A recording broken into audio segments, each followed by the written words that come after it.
Sabi nila, connected yan sa pagka-virgin na wala pang karanasan, hindi ba?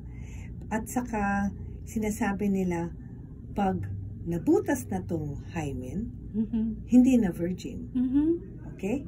Hindi po yun totoo. Pag-usapan po natin. Number one, ano ba ang hymen? Okay. Ang hymen ay nakikita po yan sa vaginal opening, sa opening ng ari natin, sa vulva. Okay? Ayan, okay. Merong nga ipapakita sa inyo si Doc. Okay. Sana nakikita nyo to. Okay? So, ito ang matres, fallopian tube, ovaries. Okay? Yan, parte niyan, yung female reproductive system na yan, nasa loob ng katawan natin. Now, yung puerta or yung vaginal canal ay yung connection between yung internal organs at saka outside ng vulva. Ito ang tinatawag na vaginal opening. Diyan nakikita yung tinatawag na importante daw sa mga babae, yung hymen. Okay? Pero ano ba talaga ang hymen? Okay. Ang hymen ay tissue lang po yan. Residual tissue.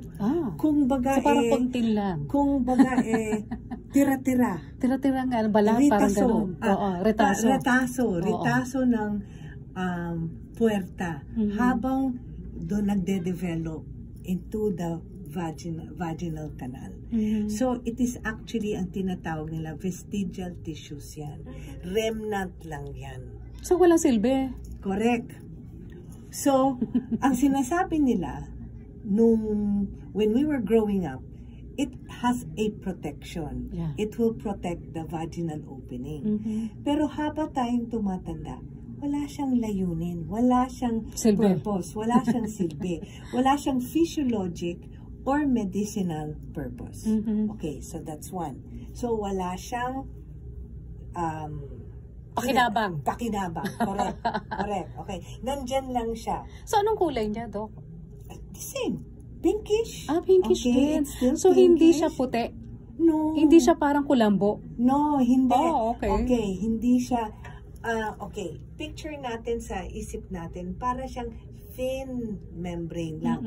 In fact, nasa gilid lang. In fact, makikita nyo, no?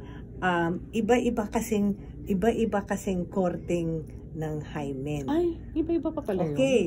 Hindi ibig sabihin nun, yung sinasabi nilang intact hymen. Okay, buo ang hymen. There's no such thing as intact hymen. Kasi nung pinanganak tayo, yung hymen, okay, yung nasa gitna, makapal yun. At pronounced. Nakikita yan sa mga babies.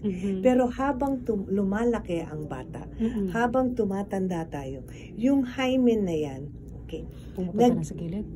Nandun lang sa gilid. Okay? Ang korte niyan, prominently ang korte nila, niyan, parang half moon.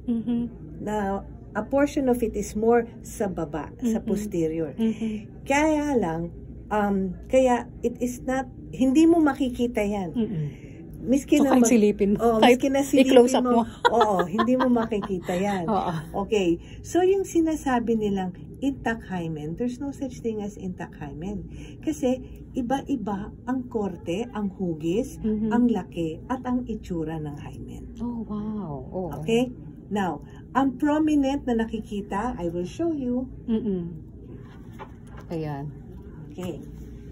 Iba-iba ang korte, hugis, itsura ng hymen. Okay. So, ito yon. Makikita nyo, pwedeng donut shape. Nandun lang yung butas. Meron yung tinatawag na dentate.